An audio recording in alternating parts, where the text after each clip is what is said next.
A gente está aqui no Teatro Feluma, no primeiro episódio do nosso videocast Mulheres que Fazem o Futuro. Tenho a honra de receber a professora Maria do Carmo para a gente bater um papo sobre mulheres. Maria, sua formação é na medicina, a assistência é o horizonte inicial de todo médico recém-formado, mas muito rapidamente você começou a se envolver com a gestão. Em que momento que você percebeu a dimensão das decisões, a potência que é estar nos bastidores, longe dos holofotes, tomando decisões que são capazes de impactar tantas vidas?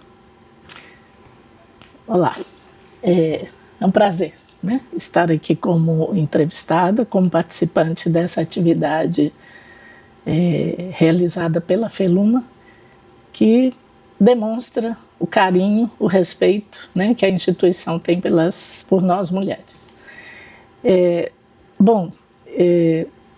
Você me faz uma pergunta de uma trajetória bem mais à frente, né? A opção pela gestão, ela veio com base em atuações minhas no movimento estudantil, no movimento feminista, no movimento sindical, né? E já como estudante e depois como médica residente, que eu fui líder de associação de médicos residentes, eu fiz residência no Espírito Santo, eu já tinha uma compreensão da saúde que fugia, né, até na nossa formação também, né, que fugia do componente orgânico e que já trazia a compreensão da questão social, ambiental e extra-orgânico para a promoção da saúde, para a garantia de direitos. Então, direito e saúde, direito das pessoas e saúde, para mim, não tem divisão, né? E nessa trajetória, já começando com o meu berço, né? Eu venho de uma mãe que criou 5 filhos praticamente com ausência da figura masculina, meu irmão mais velho que ajudou a sustentar. Então, desde o berço, desde menininha, que eu vejo essa força da mulher, né? E os desafios todos que a minha mãe, como mulher, teve para nos criar sem a figura masculina, né? E daí, estudo, participações em movimentos, me levaram a, inicialmente, tentar uma atuação, uma formação acadêmica, né, de pós-graduação na assistência, que seria já a ginecologia obstetrícia. Não tive sucesso, né, na residência mais concorrida de Belo Horizonte eu fiquei como primeira excedente e fiz opção pela medicina geral comunitária, que, como já tinha passado a seleção da medicina preventiva da UFMG, eu fui para a comunitária, tive que ir para outro estado. E aí fiz a prática clínica durante 13 anos, depois de formada, e fui totalmente para o lado da gestão. E aí começa uma jornada, né? Ao longo dessa trajetória, você foi progressivamente ocupando espaços, conseguindo sentar em mesas, ocupar cadeiras que historicamente eram essencialmente masculinas. Se não fosse a formação, eu não chegaria a essas cadeiras, né? Então, o segmento social de onde eu vim e a grande maioria das mães, pais, né, e tutores, vamos dizer assim, que não seja mãe e pai, da criançada de hoje, do segmento de classe social mais baixa, tem a educação e a formação como principal escudo, né? Com o desafio da concorrência, com um jeito mais fácil de ganhar dinheiro, que cresce cada vez mais, né? Existem formas mais fáceis de ganhar dinheiro, mas na minha época, felizmente, essa concorrência era menor. Então, a opção pela educação foi o lado escolhido pela minha família e por mim, e através da educação que eu cheguei nessas cadeiras. E que não são as mais altas, vale dizer isso, né? Porque nós mulheres avançamos muito e o caminho é de avanços maiores na sociedade contemporânea, mas nós ainda estamos, a grande maioria, num nível intermediário do poder, porque as cadeiras do poder maior, né, das presidências, dos secretários, no nosso caso, os secretários de saúde, dos conselhos das grandes empresas e etc., ainda são muito masculinas, né?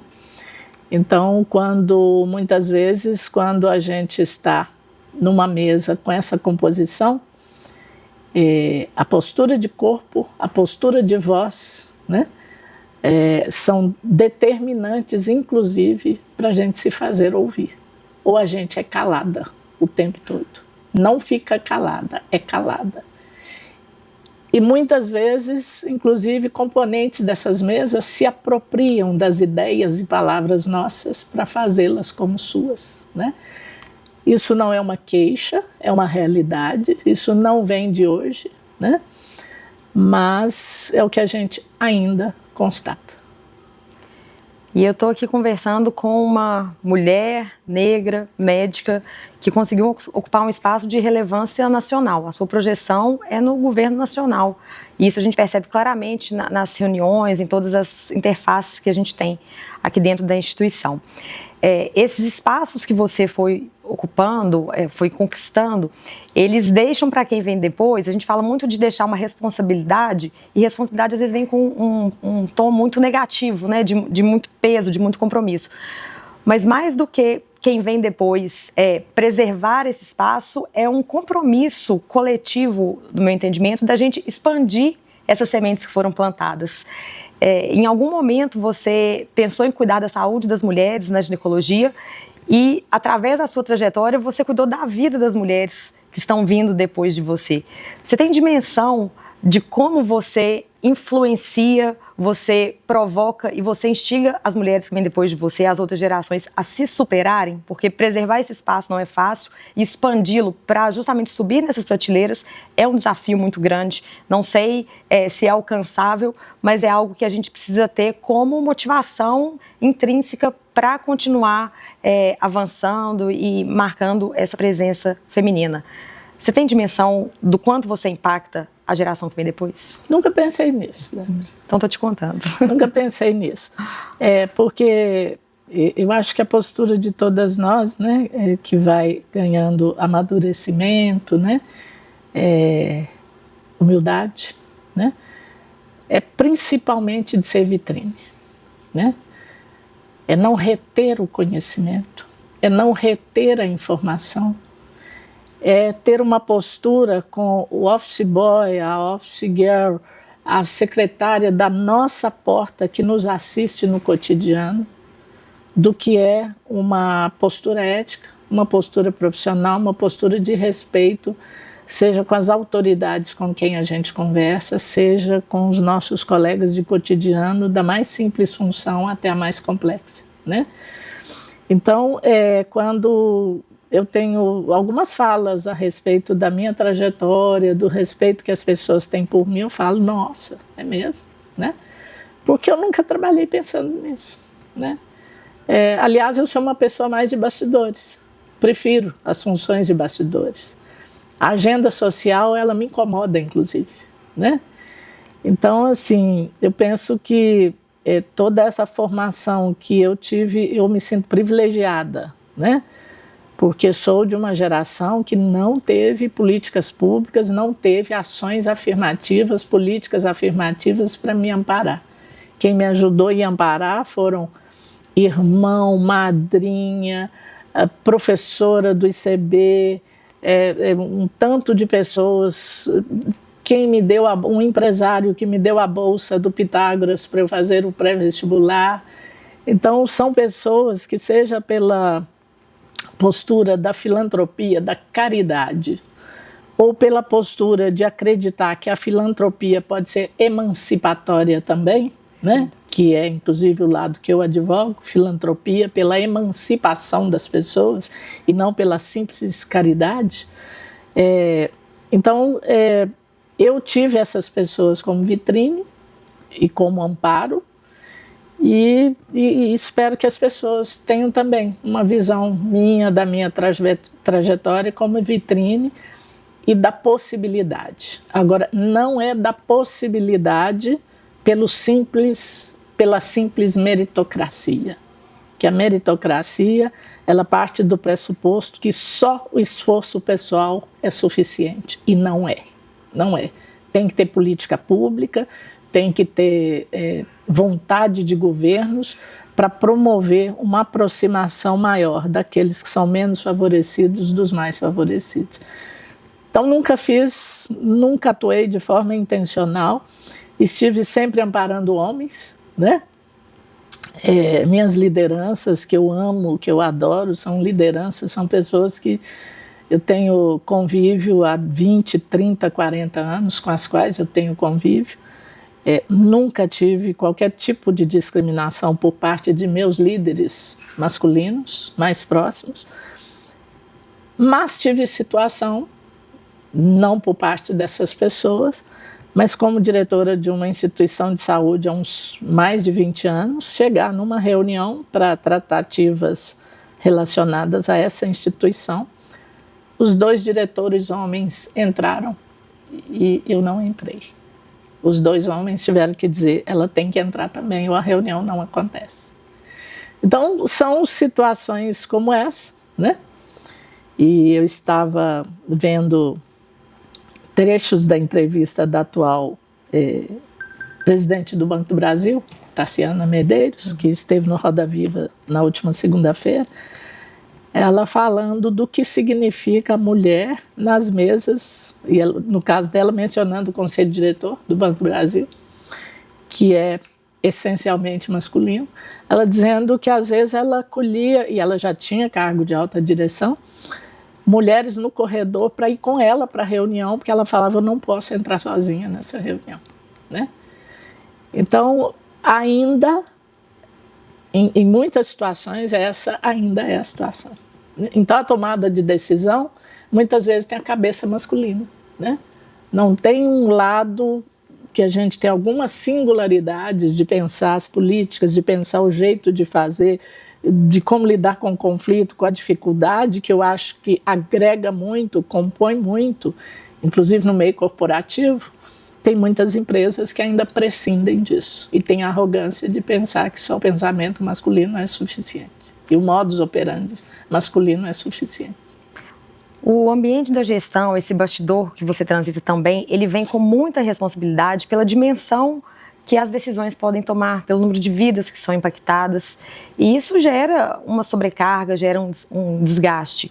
Como que você faz esse contraponto? Onde que está seu escape? Onde que você balanceia a pressão do ambiente de trabalho com a Maria do Carmo essência? Onde que está a origem dela, a essência dela? A minha essência,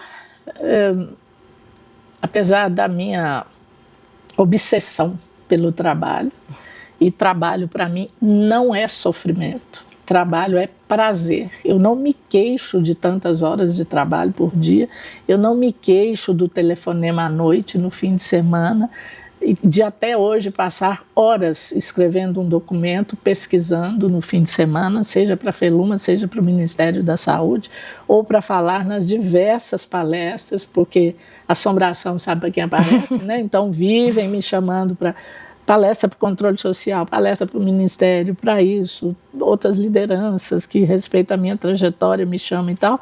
Eu não me queixo do trabalho, mas eu sou uma pessoa leve. Eu sou uma pessoa que adora amigos, adora tomar cerveja, adora o churrasco, adora estar lá na minha roça, colher o ovo da minha galinha, colher o jiló, né? Passear de carro na estrada de terra, conversar fiado, falar alto, sorrir, né? Desde que o Instagram não me pegue e fique dando publicidade. Mas eu sou uma mulher dessa leveza, né?